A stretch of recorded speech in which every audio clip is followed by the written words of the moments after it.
وعلیکم السلام ورحمۃ اللہ۔ یہ آپ نے وسیلے کے بارے میں سوال کیا ہے، اور یہ آیت کا حوالہ بھی دیا ہے سورہ المائدہ کی کہ یا ایھا الذین آمنوا اتقوا اللہ وابتغوا الیہ الوسیلہ، کہ ایماندارو اللہ سے ڈرو، یعنی اللہ کا تقوی اختیار کرو، اور تقوی والوں ہی کے لیے ساری خوشخبریاں ہیں، جنت کی بہاریں تقوی والوں کے لیے۔ اب تقوی کیا چیز ہے، اس آیت کے اندر اس کی تشریح کی گئی ہے کہ اللہ کا تقوی اختیار کرو اور اس کے ہاں قرب حاصل کرو، وسیلہ حاصل کرو، یعنی اور پھر اس اگلی آیت کے حصے میں، اسی آیت کے اگلے حصے میں جو بتایا گیا اس کو یہ لوگ بالکل چھوڑ دیتے ہیں، اس کو پڑھتے ہی نہیں ہیں، نہ بتاتے ہیں نہ سمجھتے ہیں۔ اور اس میں طریقہ بتایا گیا وسیلہ حاصل کرنے کا، تقوی حاصل کرنے کا، وَجَاهَدُوا بِأَمْوَالِهِمْ وَأَنفُسِهِمْ، اپنی جانوں اور مالوں سے جہاد کرو اللہ کے راستے میں۔ اور دوسری جگہ آیا لعلکم تتقون، تاکہ تم تقوی والے بن جاؤ، پرہیزگار بن جاؤ، تمہاری جان جہنم کی آگ سے بچے گی اس صورت میں کہ اللہ کے راستے میں جہاد کرو۔ اور اگر اللہ کے راستے میں جہاد کرنا یہ تمہیں کمتر لگتا ہے، اور اپنے دوسری چیزیں، محبتیں، ماں باپ، بیوی، بیٹے، مکانات، کاروبار، یہ زیادہ عزیز ہیں تمہیں، یہ روکتے ہیں، تو پھر بتایا گیا کہ پھر انتظار کرو موت کا، اور مرنے کے ساتھ ہی تمہیں پتہ چل جائے گا کہ تم منافق تھے، فاسق اور فاجر تھے، اور تم مومن نہیں تھے۔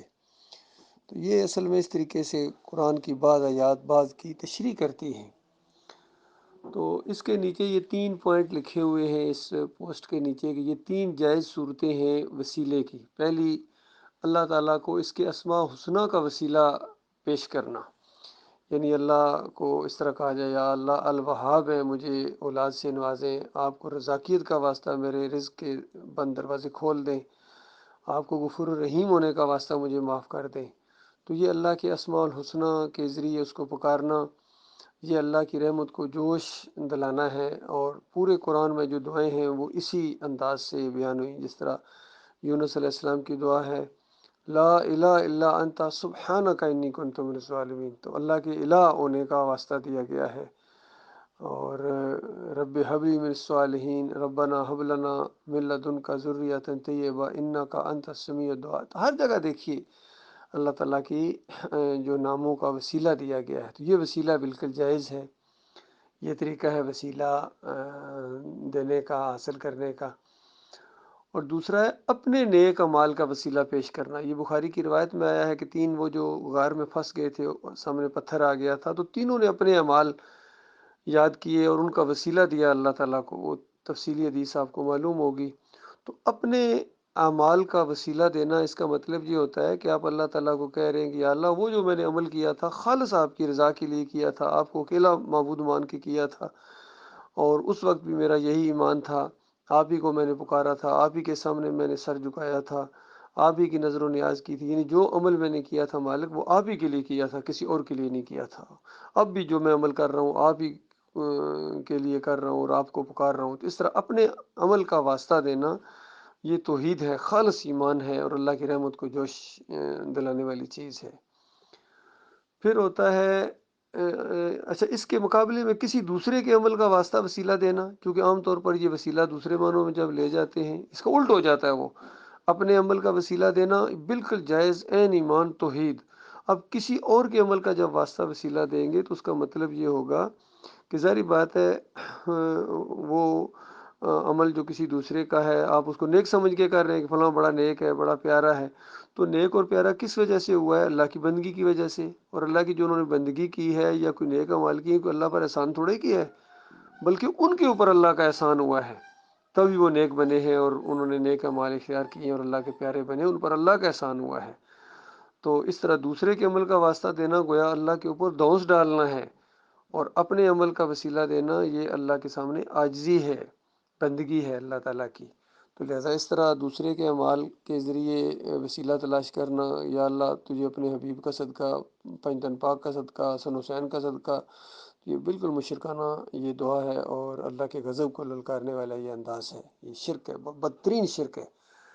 اب تیسری شکل جو وسیلے کی ہوتی ہے، کسی صالح اور موحد انسان سے دعا کروانا۔ یہ بالکل جائز ہے، مومن ایک دوسرے سے کہہ سکتے ہیں کہ بھائی مجھے اپنی دعاؤں میں یاد رکھنا، تاکہ نبی علیہ السلام نے ایک دفعہ عمر بن خطاب رضی اللہ تعالیٰ عنہ کو جب یہ عمرے کے لیے جا رہے تھے تو کہا کہ اپنی دعاؤں میں یعنی مجھے نہ بھولنا، اپنے بھائی کو یعنی اپنے طرف اشارہ کیا کہ ہمیں بھی اپنی دعاؤں میں یاد رکھنا۔ تو اگر آپ کسی کو ذرا کم سمجھ لیں اپنے، اس سے بھی دعا کرائی جا سکتی ہے، لیکن وہ زندہ ہو۔ زندہ انسان سے دعا کرانا یہ بالکل عین توحید ہے، ایمان ہے، اور اس کا مطلب یہ ہوتا ہے کہ ہم سب اللہ ہی کے بندے ہیں، جو بھی پکارے گا اللہ ہی کو پکارے گا۔ تو اس کے علاوہ جتنے یہ وسیلے آج پائے جاتے ہیں کہ درباروں کے سامنے جھکنا، چادریں چڑھانا، پیر صاحب کی پنڈلیاں دبانا، تعویذ گنڈا کرنا، یا یہ جو شجرہ وسیلے کا صوفیوں نے عدم مچایا ہوا ہے کہ تجھے فلاں کا واسطہ، محی الدین چشتی کا واسطہ، عبد القادر جیلانی کا واسطہ، یہ کفر و شرک ہے، بدترین شرک ہے، یہ یقین کیجیے۔ تو یہ نیک لوگوں کے بارے میں بھی اس طرح کہو گے تب بھی شرک ہے، اور ایسے لوگوں کے بارے میں کہنا جو کفر و شرک پھیلاتے رہے صوفی لوگ، یہ تو اللہ کو غضبناک کرنا ہے۔ تو یہ معاملہ ہے ان تین چیزوں کا جو آپ نے بیان کی ہیں۔ اللہ تعالیٰ غور و فکر کرنے کی توفیق عطا فرمائے۔ بدقسمتی سے آج امت مسلمہ کی رگوں کا خون بن گیا یہ وسیلے کا شرک، اللہ کے علاوہ دوسروں کا وسیلہ دینا، کہ یا اللہ تجھے فلاں کا واسطہ، فلاں کے صدقے، بے حرمت فلاں، بے حق فلاں بھی اسی کے اندر آتا ہے۔ کچھ لوگ کہتے ہیں بے حق فلاں، بے حرمت فلاں کہاں سے شرک آ گیا؟ وہ اسی کی ایک شکل ہے، اسی کی ایک شاخ ہے، شجر خبیثہ کی ایک شاخ ہے۔ تو یہ ہر طرح کا یہ وسیلہ، واسطہ، بے حق، بے حرمت، صدقے، یہ بالکل شرک کی چیزیں ہیں۔ براہ راست اپنے مالک اور خالق کو پکارو، اور اس کے اسماء الحسنہ کے ذریعے پکارو، نیک اعمال کے ذریعے اس کا قرب حاصل کرو۔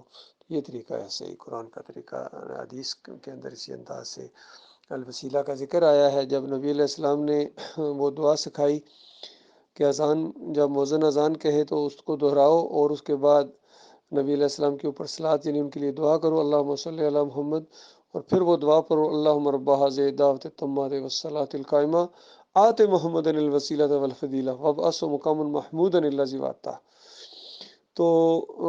جب الوسیلے کا ذکر آیا کہ محمد صلی اللہ علیہ وسلم کو وسیلہ عطا فرما یا اللہ، تو صحابہ نے پوچھا کہ یا رسول اللہ یہ الوسیلہ کیا چیز ہے؟ فرمایا یہ جنت الفردوس میں ایک بلند و بالا مقام ہے، اور اللہ تعالیٰ نے ایک بندے کو دینے کا وعدہ کیا، اور مجھے امید ہے اللہ تعالیٰ سے کہ وہ بندہ میں ہوں، یعنی وہ جگہ مجھے اللہ تعالیٰ عطا فرمائے گا۔ لہذا جو میرے لیے دعا کرے گا اللہ تعالیٰ سے کہ یا اللہ وہ جو جگہ ہے وہ ہمارے پیارے نبی محمد صلی اللہ علیہ وسلم کو عطا فرما، تو اس کے اوپر شفاعت واجب ہو گئی۔ تو دیکھیے کتنی سادہ سادہ باتیں ہیں، لیکن ہر چیز سے انہوں نے الٹا مطلب نکالا ہے۔ ان مولویوں نے، ان سرفروں نے، ان کے دماغوں کے اندر شرک تھا، اور انہوں نے پھر اس طریقے سے یہ چیزیں پھیلائی ہیں، امت کو گمراہ کیا ہے۔